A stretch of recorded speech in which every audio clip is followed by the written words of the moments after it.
Here's what's coming up on your horizon. Well, no one will argue that the energy sector drives our state's economy, a firmly held belief that was first shaken on a Saturday night after an OSU football game. Look at the ESPN announcer on the right. See those wide eyes? That's what you look like when you feel a 5.6 magnitude earthquake on the top of Boone Pickens Stadium. Chris, just to let you know, dead serious, as I've been talking to you, we just had, I think, an earthquake. Aftershock here, so. A reaction not unlike many Oklahomans who have never felt the ground shake before. Today, our focus is on energy, earthquakes, and our economy. And this is a show you don't want to miss. Stay with us for Oklahoma Horizon. Oklahoma Horizon is made possible by the Oklahoma Department of Career and Technology Education. Oklahoma's investment in career tech provides more than nationally recognized technology education and training. It produces solid financial returns for the state's economic future. Oklahoma Career Tech, elevating our economy. And the Oklahoma Department of Agriculture, Food, and Forestry, helping good people grow good things. And now, from the Career Tech Studios in Stillwater, here's your host, Rob McClendon. Hello everyone, thanks for joining us here on Horizon. Well, it's hard to imagine an industry any more important to Oklahoma than energy. Not only does the sector provide 1 in 4 jobs in the state, it also generates 1 out of every $3 in gross state product. With more, here's our Andy Barth. Well, with Oklahoma's energy industry booming, Governor Mary Fallin held her annual energy conference to showcase the industry's success and what its future holds. And everyone in attendance is thrilled with its progress. Energy plays a big role in Oklahoma's economy. Energy is one of our key industries in our state. Which is why Governor Fallin hosted Oklahoma's 4th annual energy conference, an event highlighting the state's energy success.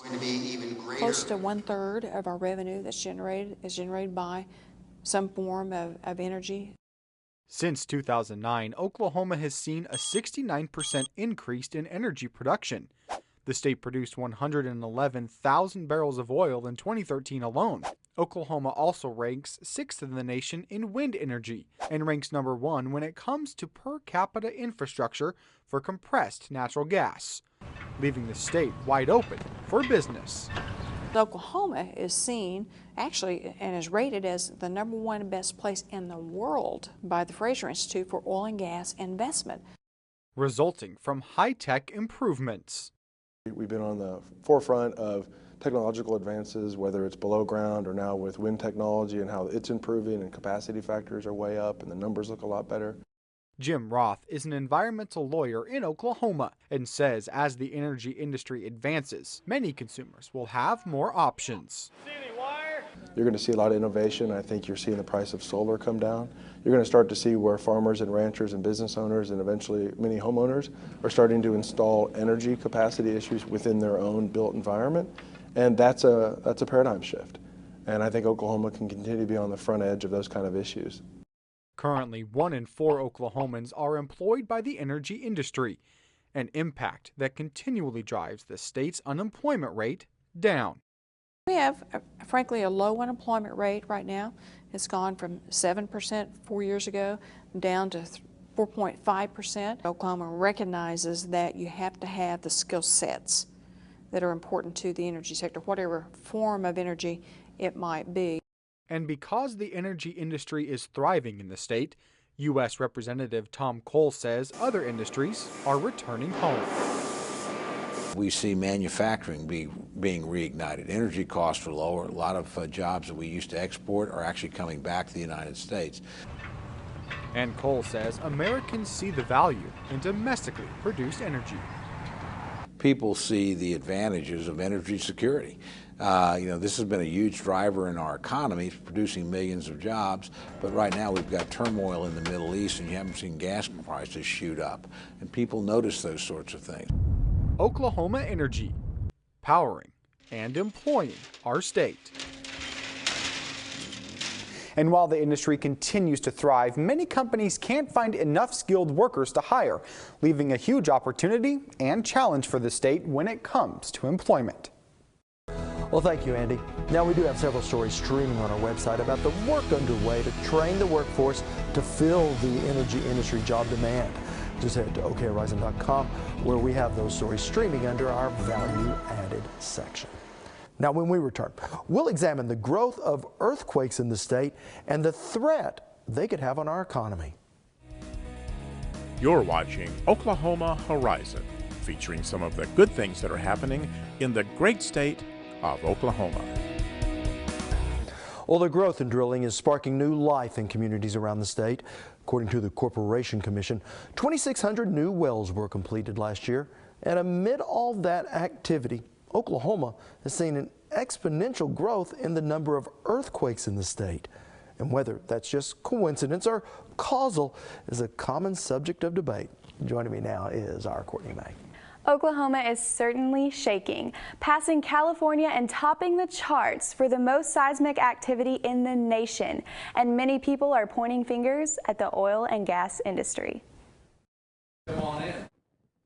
Sean Hull loves his new home, but not all the cracks. All right, here you see some of the recent cracks that have been repaired and with the earthquake last week have been unrepaired. Once again, looking at that. A problem that went from bad to worse as the number of earthquakes grew. We were actually sitting in the living room and people thought that a car hit the house, and I realized we were having an earthquake. The average number of earthquakes over a 3.0 magnitude in Oklahoma has increased from an annual average of less than 5 to more than 300 in 2014. Now we are quite seismically active. We've actually passed up California for our rate. Todd Hallahan is an OSU geologist who studies earthquakes around the globe and says there is increasing evidence that it's injection well sites, not fracking, that is causing the growth in earthquakes in Oklahoma. Injection-induced seismicity is a very reasonable hypothesis for generating those, and they've done that with data analysis and with modeling of those phenomena. And Hallahan says that this is not new news. Researchers have known since the 60s that water injection produces seismic activity. That process was first shown to be a problem with causing seismicity back in the 1960s at a place called the Rocky Mountain Arsenal, and followed up by an experiment where Chevron teamed up with the USGS to test the concept, and in the early 70s they made their own earthquakes. And so they could show beyond a reasonable doubt that you can make an earthquake by injecting water. And that's why Governor Mary Fallin announced the launch of a Seismic Activity Council, consisting of members from the oil and gas industry, the Oklahoma Geological Survey, the Corporation Commission, and university researchers. Basically, we know that Oklahoma's always had seismic activity, but over the last couple of years we've seen more seismic activity in our state, and that's concerning to our citizens. And the governor says by linking scientists and energy experts already studying the issue, together the state can develop sound regulatory practices and policies. We think it's important that we deal with factual information, accurate data, and to be able to collaborate to share that information so that we can be able to tell the public what is going on in the state of Oklahoma and to address those concerns. We've never pumped this hard and this long into an injection well system. So we have some things we can go off of, but we've not done this experiment before to say absolutely what the risks look like. So while the scientists study, insurance agents like Barry Patton are keeping busy, writing new earthquake policies. Originally, there was probably less than 1%. Now, I would guess probably around between 5 and 10% have either gotten it or asked about it, one of the two. A growing demand for a policy that was once unheard of in this state. About everybody that I do a review on or talk to asks about that. We've got to the point now where we just tell them about it anyway. A problem that Hallahan says may not be going away anytime soon. The United States Geologic Survey and the Oklahoma Geologic Survey put out a announcement at the beginning of May saying our risk for something greater than a 5.5 would increase significantly. Not good news for homeowners like Hull. This here is the garage. Who just keep finding more cracks. And what you see is previously repaired cracks and also brand new cracks that are contributing to the old cracks as well.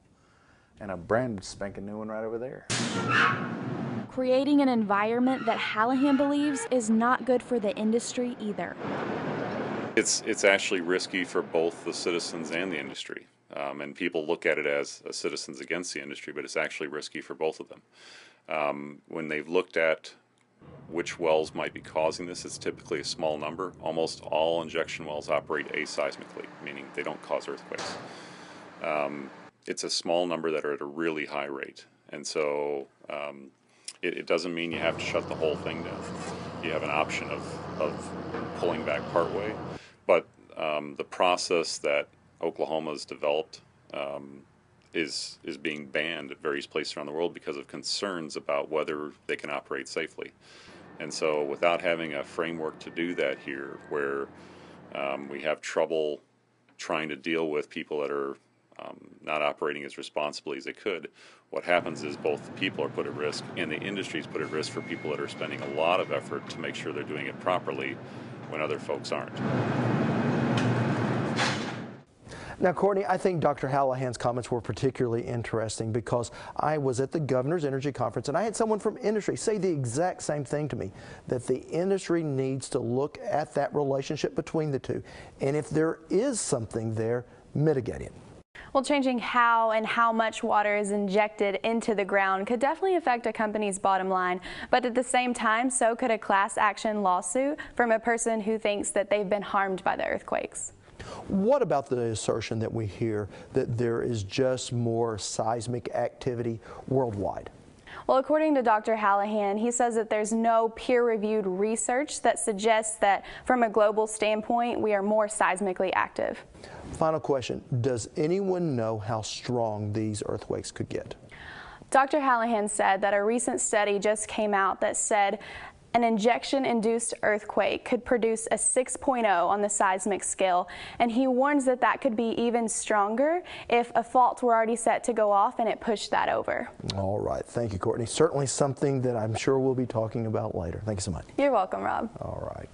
Now, if you'd like to hear more from Todd Hallahan on everything from the history of seismic-induced quakes to the false equivalencies we're often guilty of here in the media, go to our website at okhorizon.com and look for this week's video blog where I've included more of his comments. Still to come on Oklahoma Horizon. Could your electricity bill be going down? But first, life on a drilling rig. Well, while Oklahoma may well have diversified its economy in recent years, the rise or fall of the energy industry still makes a huge impact on the state. Oklahoma's energy giants may make billions, but they also spend millions. That spreads economic ripples throughout the state. And it all starts in some of the most remote places with drilling crews that work come rain or shine. It's a taxing job, but one that pays very well. We sent our Lisa Hines out to spend a day on one of those rigs, and she joins me now. Rob, the old way of drilling was like this. Drill a hole, move the rig. Drill another hole, move the rig, and so on.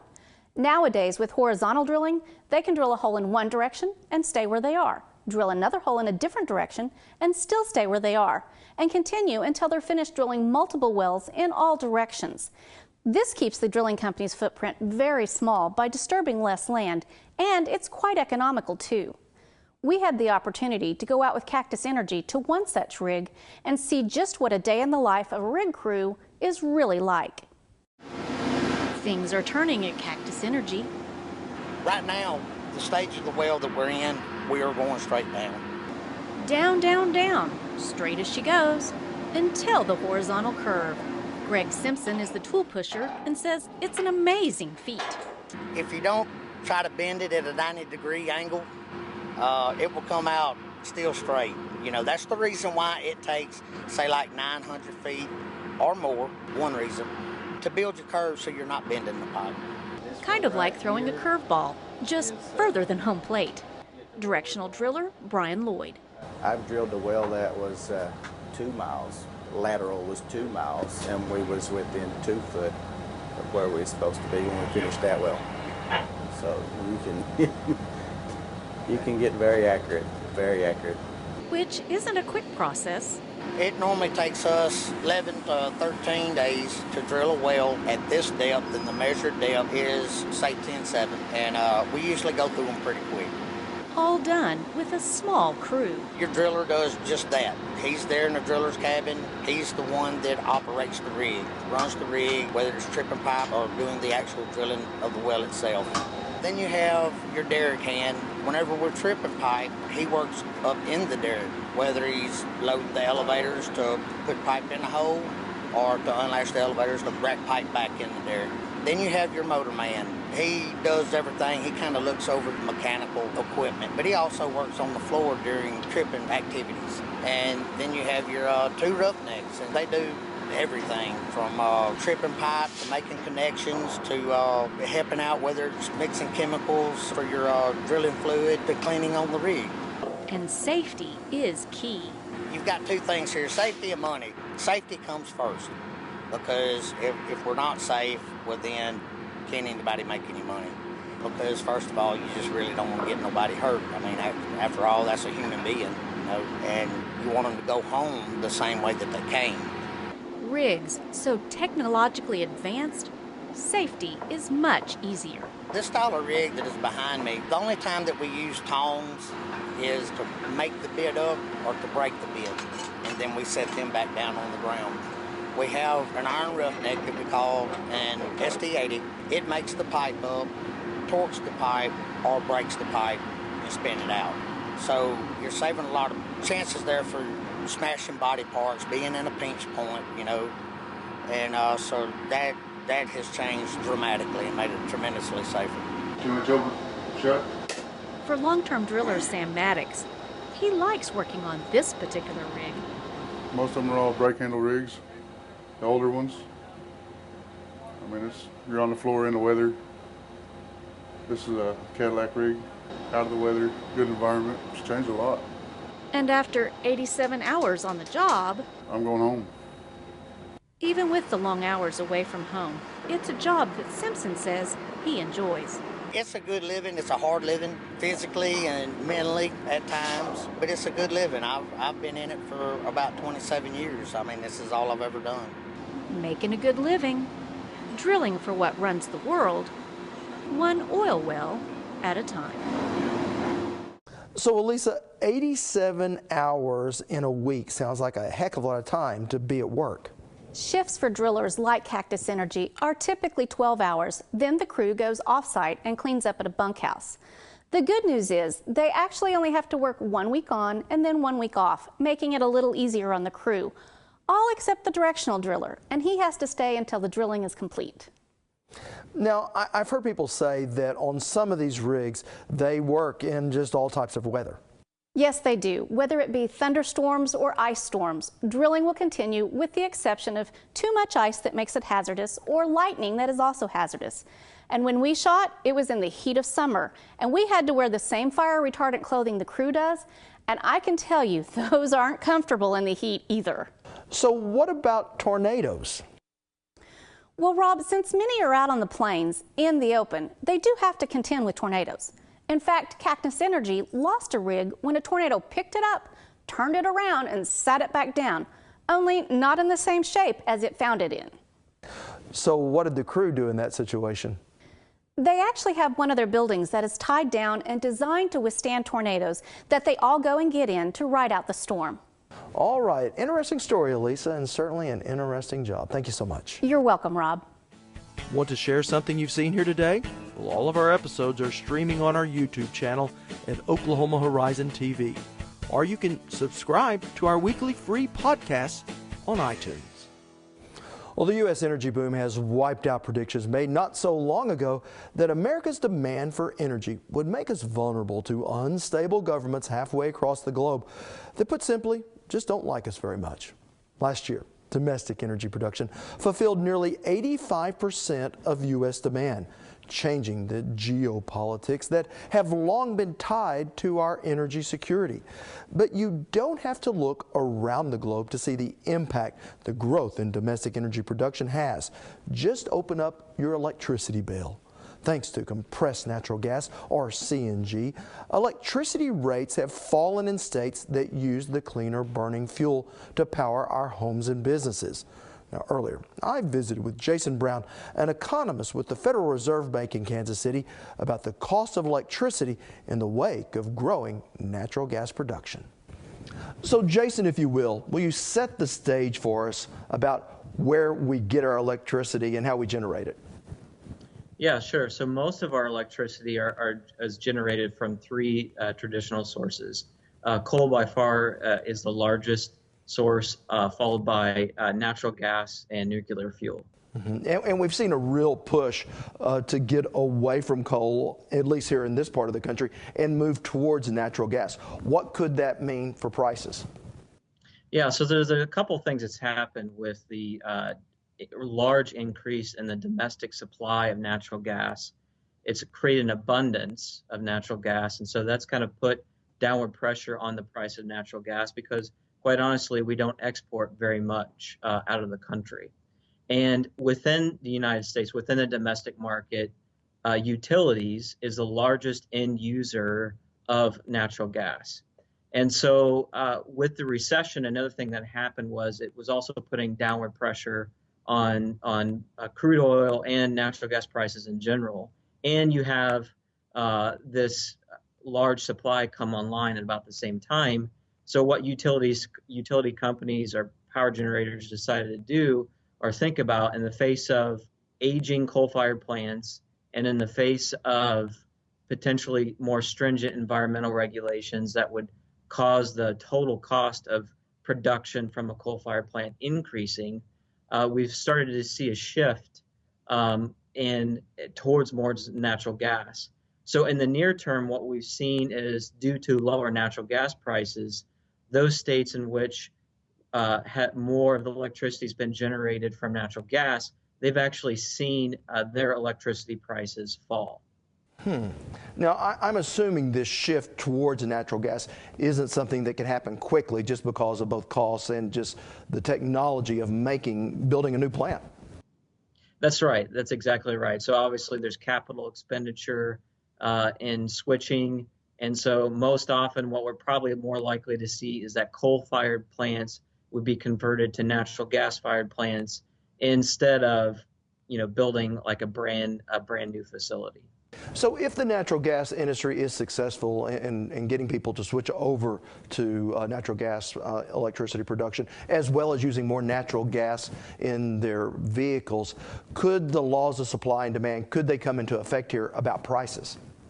Absolutely. And so I think that's one of the concerns that we hear just from some of our business contacts is that some utility companies are a little bit concerned about how quickly or their likelihood of switching a lot of their generation to natural gas. The reason is because historically natural gas prices have been much more volatile compared to coal, and although they've been less volatile compared to petroleum products used for electricity generation. And so right now we're in a low price environment, and general forecasts are that the prices will remain low. Although the Energy Information Agency out of the Department of Energy is forecasting a 30% rise in natural gas prices over the next 5 years or so. So because of that potential price increase, I think some are looking towards converting, but they're recognizing that they still need that diversified portfolio. Yeah. You mentioned on the demand side, so as I mentioned, utilities are already the largest end user. The second largest end user in the United States are actually for industrial use. So think of chemical manufacturing is a good example. And so that there might be more demand that will come from the domestic market in that way too, as domestic manufacturing finds a comparative advantage in relatively cheaper natural gas. All right, thank you so much. Jason Brown with the Federal Reserve Bank of Kansas City. Great, thanks so much. You can keep up with us throughout the week. Just head to okhorizon.com, where you can see more of any of our stories, read our reporters' behind-the-scenes blogs, see what others are saying about us on Twitter, and face the facts with our regular updates. So reach out and touch us anywhere and anytime. Next time on Oklahoma Horizon, we'll look at local food in our neighborhood schools. It's pretty good. And guess who we ran into in southeastern Oklahoma? We found Bigfoot. That and more on Oklahoma Show over the Heartland, Oklahoma Horizon.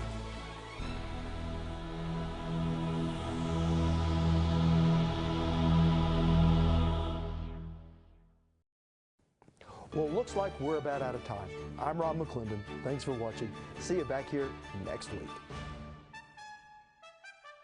Thank you for watching Oklahoma Horizon.